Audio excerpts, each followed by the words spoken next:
পদ্মা সেতুতে বসল 40তম স্প্যান, দৃশ্যমান 6 কিলোমিটার। আগামী সপ্তাহে সবশেষ স্প্যানটি উঠলেই দেখা যাবে পুরো সেতু।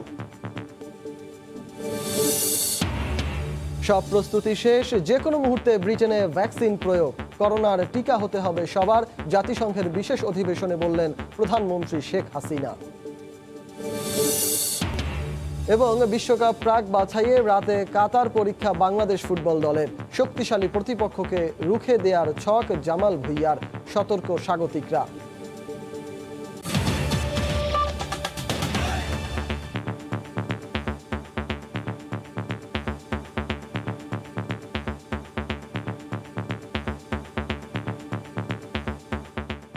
ভাসানচরের ঘাটে রোহিঙ্গাবাহী একটি জাহাজে আছেন সহকর্মী কমল দে, সরাসরি চলে যাব তার কাছে। কমল। ধন্যবাদ রিচার্ড। অবশেষে রোহিঙ্গারা ভাসানচর এসে উপস্থিত হয়েছে নৌবাহিনী এবং সেনাবাহিনী 7টি জাহাজে করে। সকালে তারা যে যাত্রা করেছিল বোট ক্লাব যেটি থেকে তাদের যে উদ্দীপনা ছিল, উৎসাহ ছিল, তারা নতুন আশ্রয়স্থলে নতুনভাবে তারা জীবন বাঁচবে, সেটি আসলে তারা এখন ফিরে পাচ্ছে। আপনি দেখতে পাচ্ছেন ইতিমধ্যে কিন্তু 2টি নৌবাহিনীর জাহাজ তারা ভাসানচর জেটিতে ফিরেছে।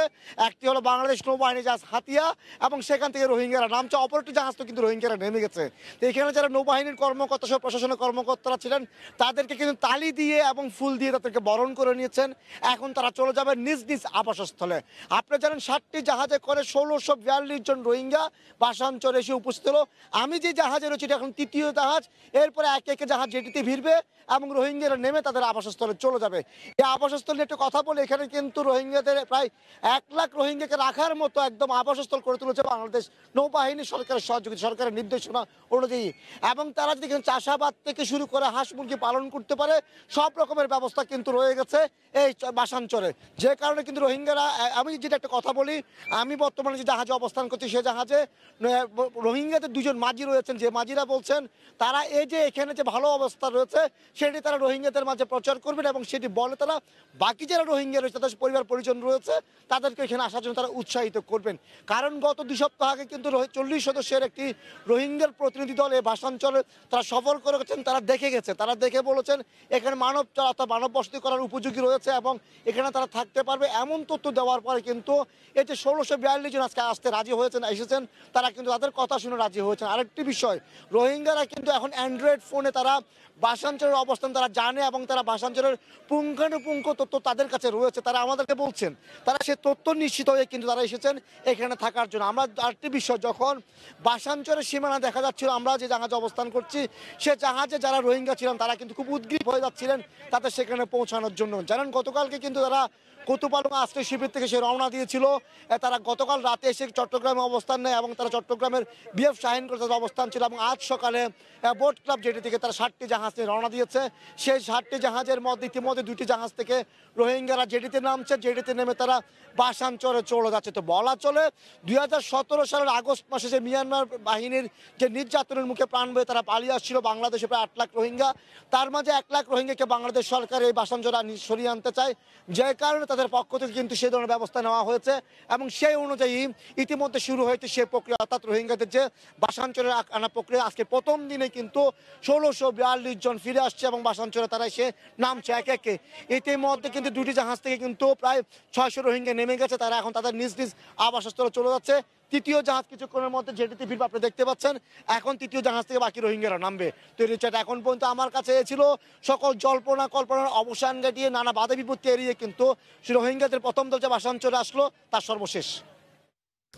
রোহিঙ্গাদের ভাসানচরে স্থানান্তরের বিষয়ে সবশেষ খবরাখবর জানাতে ভাসানচরে রোহিঙ্গাবাহী একটি জাহাজ থেকে আমাদের সঙ্গে সরাসরি যোগ দিয়েছিলেন আমাদের সহকর্মী কমল দে। এদিকে রোহিঙ্গাদের ভাসানচরে স্থানান্তরকে সরকারের অভূতপূর্ব সাফল্য বলে মনে করছেন নিরাপত্তা বিশ্লেষকরা।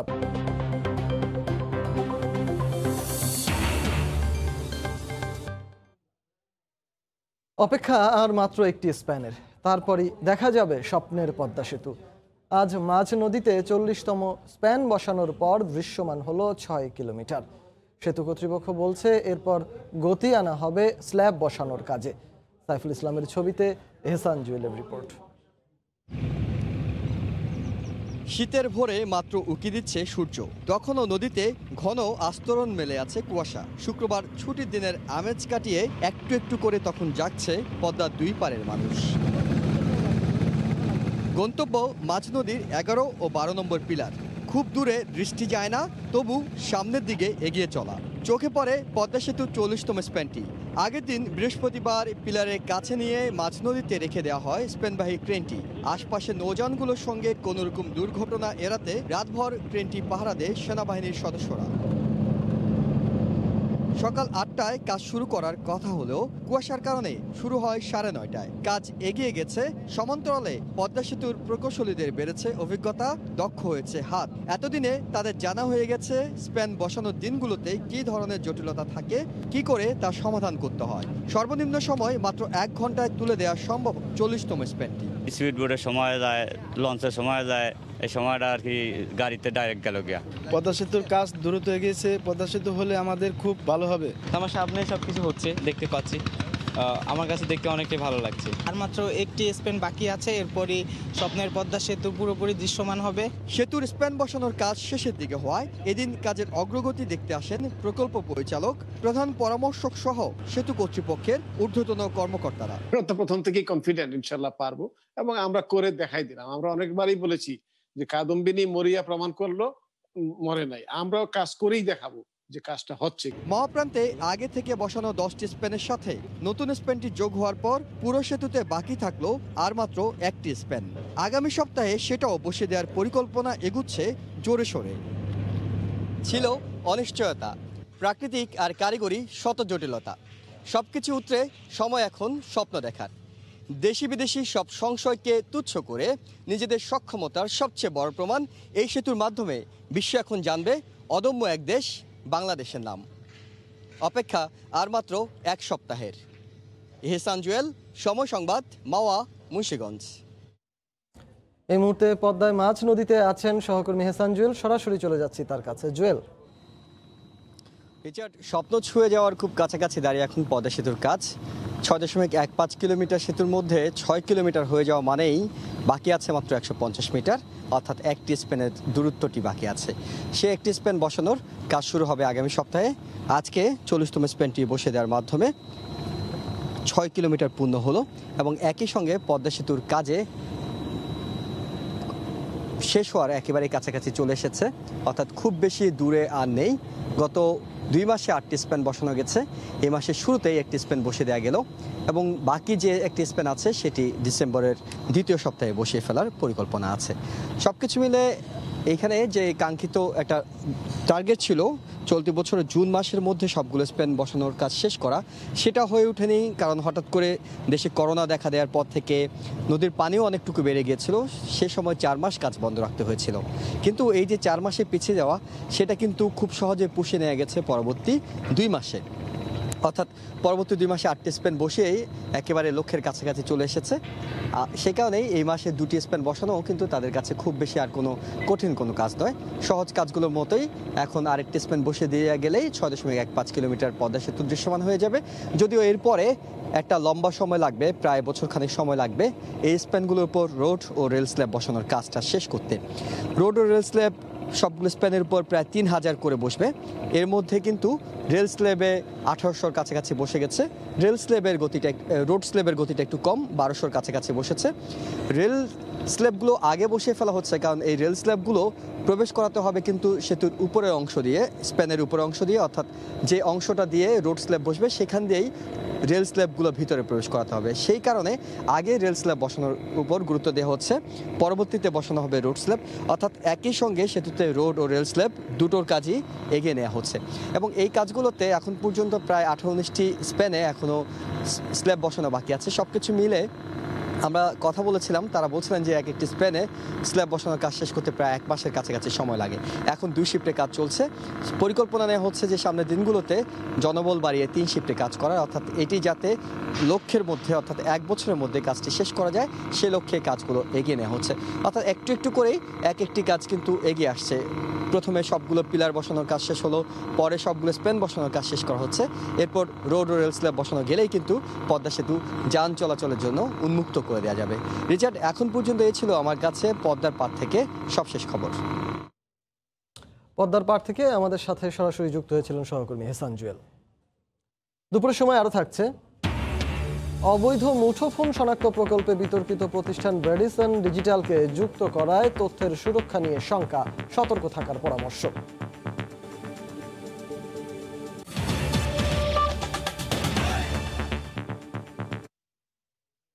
সব প্রস্তুতি শেষ, ভ্যাকসিন পৌঁছে গেছে যুক্তরাজ্যে, এখন কেবল প্রয়োগের পালা।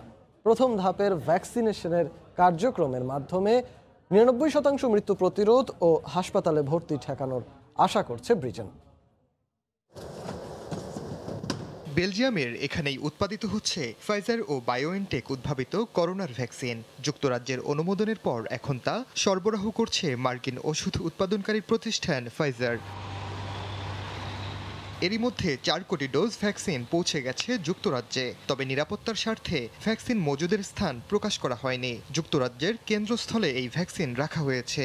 এখান থেকেই হাসপাতালগুলোতে ভ্যাকসিন বিতরণ করা হচ্ছে। প্রথম ধাপে 4 কোটি ডোজ দেয়া হবে 2 কোটি মানুষকে। ইংল্যান্ডের উপপ্রধান স্বাস্থ্য কর্মকর্তা জানিয়েছেন, প্রথম পর্যায়ের এই ভ্যাকসিন দিয়ে 99% পর্যন্ত মৃত্যু প্রতিরোধ করা সম্ভব। ঠেকানো যাবে হাসপাতালে ভর্তিও। বৃদ্ধাশ্রমে থাকা বয়স্ক ও তাদের সেবকরা সবার আগে এই ভ্যাকসিন পাবেন। এরপরই পাবেন 80 বছরের বেশি বয়সীরা ও সামনের সারির স্বাস্থ্য ও সেবা কর্মীরা।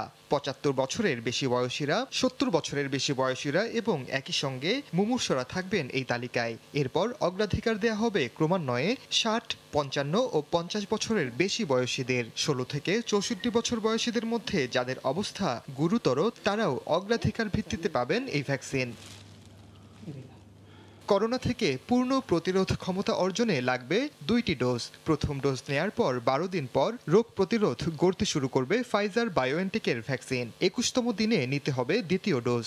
28তম দিনে পূর্ণ রোগ প্রতিরোধ ক্ষমতা অর্জন করতে সক্ষম হবেন ভ্যাকসিন গ্রহণকারী।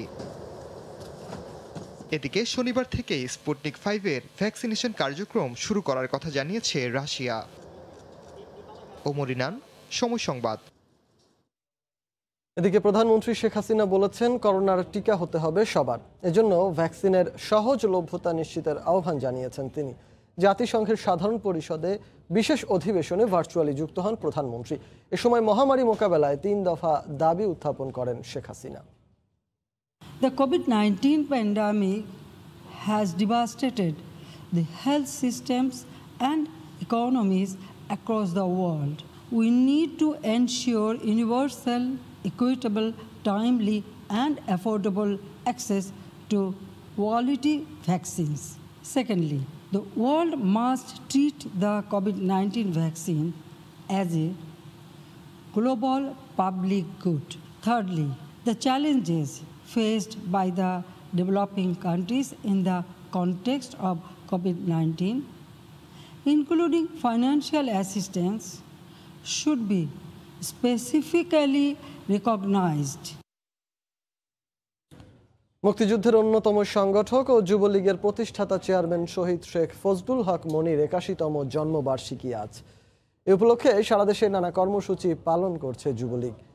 শেখ মনির অসাম্প্রদায়িক বাংলাদেশ গড়ার যে স্বপ্ন তা আজও পূরণ হয়নি বলে মনে করেন নেতারা। শেখ ফজলুল হক মনি, যিনি ছিলেন একাধারে মুক্তিযুদ্ধের অন্যতম সংগঠক, যুবলীগের প্রতিষ্ঠাতা চেয়ারম্যান ও সাংবাদিক। এছাড়াও তিনি ছিলেন জাতির জনক বঙ্গবন্ধু শেখ মুজিবুর রহমানের ভাগ্নে। বঙ্গবন্ধু পরিবারের সঙ্গে 1975 সালের 15ই আগস্টে তাকেও হত্যা করে একদল বিপদগামী সেনা সদস্য। 4 ডিসেম্বর শুক্রবার তার জন্মদিন। আর এ উপলক্ষে প্রথমে ধানমন্ডি 32 নম্বরে জাতির পিতা বঙ্গবন্ধু শেখ মুজিবুর রহমানের প্রতিকৃতি ও পরে বনানী কবরস্থানে শহীদ শেখ ফজলুল হক মনি সহ সকল শহীদের কবরে শ্রদ্ধা নিবেদন করেন যুবলীগের নেতাকর্মীরা। এ সময় শেখ ফজলুল হক মনির পরিবারের পক্ষ থেকে তার 2 ছেলে, বর্তমান যুবলীগ চেয়ারম্যান শেখ ফজলে শামস পরশ ও ঢাকা দক্ষিণ সিটি কর্পোরেশনের মেয়র ব্যারিস্টার শেখ ফজলেনুর তাপস শ্রদ্ধা নিবেদন করেন। শ্রদ্ধা নিবেদন শেষে যুবলীগ চেয়ারম্যান শেখ ফজলে শামস পরশ বলেন, এদেশে ধর্মান্ধদের কোনোদিনও জায়গা হবে না। সমাজতন্ত্র, গণতন্ত্র এবং ধর্মনিরপেক্ষতা, এখানে মৌলবাদ এবং ধর্মান্ধতার কোনো জায়গা নেই। এদেশে মৌলবাদী নীতি কোনোদিনও ঠাঁই পাবে না। আর ঢাকা দক্ষিণ সিটি কর্পোরেশনের মেয়র ব্যারিস্টার শেখ ফজলেনুর তাপস বলেন, শেখ মনির শূন্যতা কখনো পূরণ হবার নয়। তিনি যেমনি মুক্তিযুদ্ধে নিজে ঝাঁপিয়ে পড়েছিলেন, মুক্তিযুদ্ধ সংগঠিত করেছিলেন, মুজিব বাহিনী কমান্ড করেছিলেন, তার সাথে সাথে জাতির স্বাধীনতার পরে তিনি জাতি গঠনে তার কলমকে কাজে লাগিয়েছিলেন। পরে 15 আগস্টে নিহতদের আত্মার মাগফিরাত কামনা করে কবরস্থান প্রাঙ্গণে মিলাদ, দোয়া ও মোনাজাত করা হয়। রোজিনা রোজি, সময় সংবাদ, ঢাকা। জাতির জনক বঙ্গবন্ধু শেখ মুজিবুর রহমানের প্রতিকৃতিতে ফুল দিয়ে শ্রদ্ধা জানিয়েছেন কেরানীগঞ্জ মডেল থানা আওয়ামী লীগের নবনির্বাচিত আহ্বায়ক কমিটি। শুক্রবার সকালে ধানমন্ডি 32 নম্বরে তারা ফুল দিয়ে শ্রদ্ধা জানান। এরপর বঙ্গবন্ধু শেখ মুজিবুর রহমানের আত্মার মাগফিরাত এবং দেশ ও জাতির মঙ্গল কামনায় দোয়া ও মোনাজাতে অংশ নেন। এ সময় উপস্থিত ছিলেন নতুন কমিটির আহ্বায়ক মোহাম্মদ ইউসুফ আলী চৌধুরী সেলিম, যুগ্ম আহ্বায়ক মোহাম্মদ শফিউল আলম খান, হাজি মোহাম্মদ আলতাফ হোসেন বিপ্লব সহ কেরানীগঞ্জ মডেল থানা আওয়ামী লীগের নেতাকর্মীরা। তারা বলেন, দেশের মানুষের জন্য সর্বদা ত্যাগ স্বীকার করেছেন মহান নেতা বঙ্গবন্ধু শেখ মুজিবুর রহমান। যুক্ত হওয়ায় নিয়ন্ত্রক সংস্থাকে সতর্ক থাকার পরামর্শ দিয়েছেন প্রযুক্তিবিদরা। যদিও কোনো অনিয়ম করলে ছাড় দেওয়া হবে না বলে হুঁশিয়ারি দিয়েছে বিটিআরসি। শুভ খানের রিপোর্ট। নানা চড়াই উতরাই পেরিয়ে অবশেষে চলতি বছরের 25 নভেম্বর অবৈধ মুঠোফোন শনাক্ত ও বন্ধে সিনেসিস আইটি লিমিটেডের সাথে চুক্তি করে বিটিআরসি। প্রকল্প বাস্তবায়নে প্রয়োজনীয় যন্ত্রাংশ ও কারিগরি সেবা দিতে র্যাডিসন ডিজিটাল টেকনোলজিস ও কম্পিউটার ওয়ার্ল্ড নামের আরও 2টি প্রতিষ্ঠানকে যুক্ত করেছে সিনেসিস আইটি। 3টা কোম্পানির মিলে একটা টিম গঠন করে কাজ করে তার সফটওয়্যারটা অলরেডি আমরা অনেক দূর ডেভেলপ করেছি এবং বাকি কাজটা সম্পন্ন করবে। এবং হার্ডওয়্যার পার্টটা সেহেতু ইন্টারন্যাশনাল পার্ট, সেখান থেকে সেগুলো আমরা এলসি করে এনে জাস্ট আমরা এখানে ইনস্টল করব। 30 কোটি টাকার এই প্রকল্পে র্যাডিসন ডিজিটাল টেকনোলজিসকে সম্পৃক্ত করায় প্রশ্ন উঠেছে। 2018 সালে র্যাডিসন ডিজিটাল টেকনোলজিস লিমিটেডের বিরুদ্ধে তথ্য প্রযুক্তি বিভাগের লার্নিং অ্যান্ড আর্নিং ডেভেলপমেন্ট প্রকল্পে ব্যাপক অনিয়ম ও জালিয়াতির প্রমাণ পায় সময় সংবাদ। প্রকল্পের শর্ত ভঙ্গ করে একই প্রশিক্ষণার্থী ভিন্ন ভিন্ন ব্যাচে দেখানো হয়। এমনকি প্রশিক্ষণার্থীদের আয়ের প্রকৃত তথ্য গোপন করে অর্থ হাতিয়ে নেওয়ার প্রমাণ মেলে। ফলে গ্রাহকদের তথ্যের নিরাপত্তা নিশ্চিতে বিতর্কিত এই প্রতিষ্ঠান কতটা সক্ষম হবে তা নিয়ে সংশয়ে প্রযুক্তিবিদরা। এখানে অনেক ডাটা বিষয় আছে, যে ডাটাগুলো আসলে চুরি হয়ে গেলে কিংবা ডাটাগুলো ফাঁস হয়ে গেলেও ক্ষতিগ্রস্ত হতে পারে। এত বড় একটা সেনসিটিভ প্রজেক্টে কতটা সৎভাবে কাজ করবে সেটা নিয়ে কিন্তু সন্দেহ রয়ে গেছে। যদিও বিটিআরসি বলছে অনিয়ম করে পার পাওয়ার কোনো সুযোগ নেই। সরকারকে মাল দরিয়া আমরা ঢালি, আমরা কিন্তু দরিয়া ঢালি না। কোনোভাবেই বিটিআরসি কাজের মান, কাজের সময় এবং কাজের রেট কোনো কম্প্রোমাইজ করবে না। বাংলাদেশ আর বিটিআরসি একরকম না। অবৈধ পথে দেশে মুঠোফোন আসায় বছরে প্রায় 4000 কোটি টাকার রাজস্ব বঞ্চিত হচ্ছে সরকার। শুভ খান, সময় সংবাদ।